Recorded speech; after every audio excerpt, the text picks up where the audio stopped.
Sejumlah pasal di rancangan KUHP yang mengatur hukuman penghinaan terhadap pejabat negara menuai kontroversi. Tim perumus menyebut RKUHP dibuat untuk melindungi kepentingan bersama agar pemerintahan bisa bekerja dengan baik. Di sisi lain, RKUHP dianggap bertentangan dengan semangat berdemokrasi.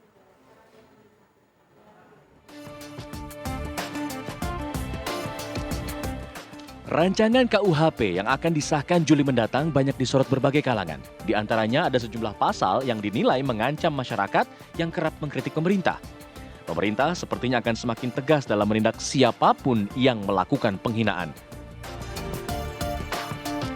Aturan tersebut tertuang dalam pasal 240. Bunyi draft rancangan KUHP adalah setiap orang yang di muka umum melakukan penghinaan terhadap pemerintah yang sah yang berakibat terjadinya kerusuhan dalam masyarakat dipidana dengan pidana penjara paling lama 3 tahun atau pidana denda paling banyak kategori 4. Hukuman bisa dinaikkan menjadi 4 tahun penjara bila penghinaan dilakukan lewat media sosial atau menyebarkannya hingga diketahui oleh umum.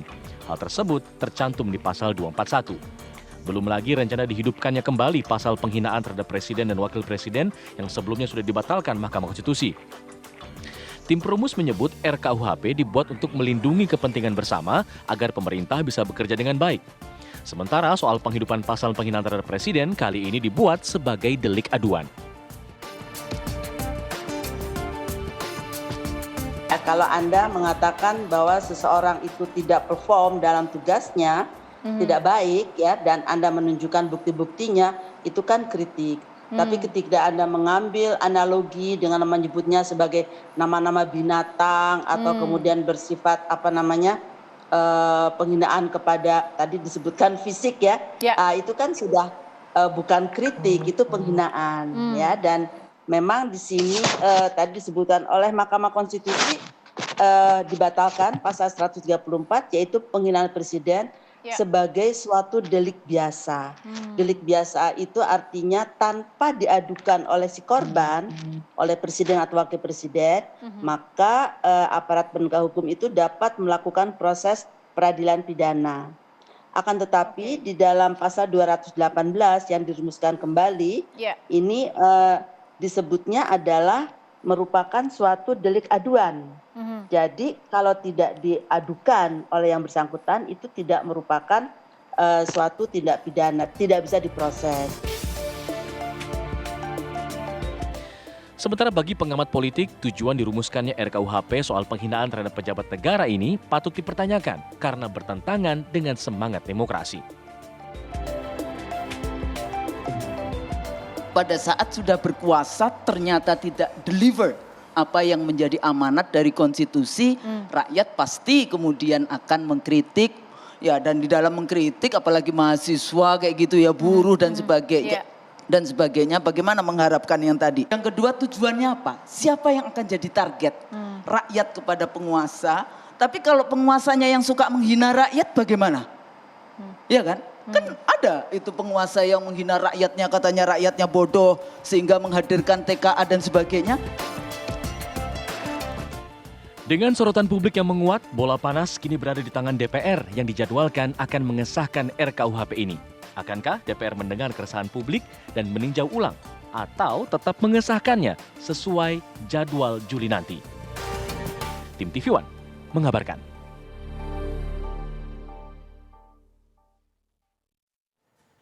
Warganet ramai-ramai mengkritik rencana dihidupkannya lagi pasal-pasal penghinaan terhadap penguasa sebagai bentuk lain dari pembungkaman masyarakat yang ingin kritis. Keresahan serupa disampaikan komedian dan komika Bintang Emon melalui sindiran satirnya yang khas. Sorotan terhadap sejumlah pasal di rancangan Kitab Undang-Undang Hukum Pidana atau RKUHP yang baru terus mengalir di media sosial. Berbagai penolakan muncul akan rencana ini. Sebagian besar warganet menilai dihidupkannya lagi pasal-pasal penghinaan terhadap pejabat negara dan presiden sebagai bentuk lain dari pembungkaman masyarakat yang kritis.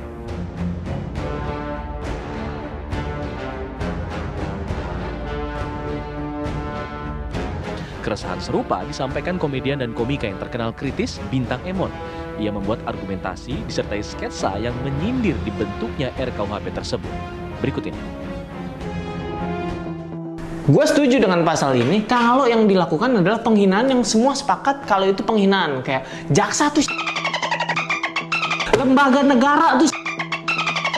Tapi kan bentuk tersinggung orang beda-beda. Setiap orang bisa tersinggung terhadap apapun berdasarkan perasaannya.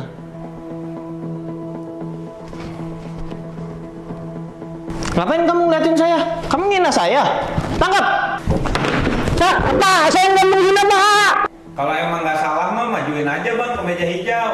Semua orang kan sama di mata hukum. Hahaha, lucu juga kamu. Oke, kita lanjut.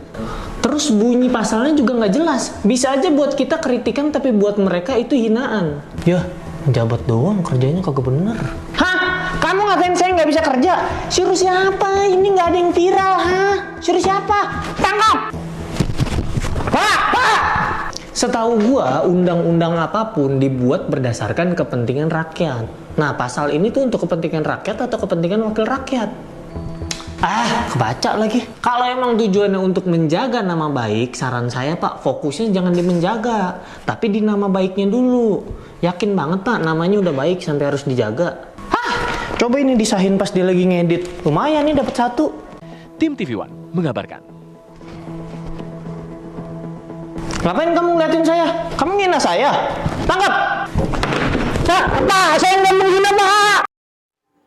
Ya, itu tadi suara-suara rakyat menanggapi RKUHP mengenai bagaimana kemudian menghina penguasa yang dapat dipidana. Dan pemirsa, bagaimana tanggapan dari sejumlah kaum muda generasi Z seputar rencana pengesahan RKUHP yang berisi pasal penghinaan terhadap penguasa? Lucu juga sih, maksudnya kita bingung gitu ya, apalagi masyarakat Gen Z, apakah aku yang seusia aku gitu ya, kita tuh juga kayak mudah dengan bermedia sosial, tapi juga kita jadi susah buat untuk berpendapat gitu ya, padahal kita punya hak kita untuk bersuara, tapi kita kayak dibungkam gitu kan, padahal jadi bagaimana buat pemerintah lebih terbuka lagi dengan masyarakat gitu kan, jadi seperti apa yang diinginkan pemerintah gitu sih Mbak. Oke, sebelumnya kita lihat konteks penghinaannya dulu gitu kan. Kalau memang hinaan tersebut dari warga negara mengeluarkan kata-kata yang kurang sopan atau mengeluarkan kata-kata yang tidak baik, itu kan tentunya sebagai warga negara yang baik kita tidak boleh. Namun kalau misalnya ada pendapat atau kritik yang kontra dengan pemerintah, sebagai warga negara tentunya hal itu harus diberikan kebebasan. Asal tidak ada unsur penghinaan ataupun unsur yang bisa menyakiti ataupun bisa menjatuhkan nama baik instansi ataupun pemerintah lainnya gitu sih Mbak. Waktu lihat ada peraturan tersebut, itu kan dia nanti bakal dipenjara selama 4 tahun ya. Menurut aku sih itu agak berlebihan gitu ya. Dan di sini perlu dibedakan juga konteks antara menghina dan juga mengkritik atau memberikan saran gitu. Kalau misalkan dia itu memberikan saran, pendapat atau menyuarakan aspirasinya lewat media sosial, nah itu menurut aku bagus-bagus aja sih gitu.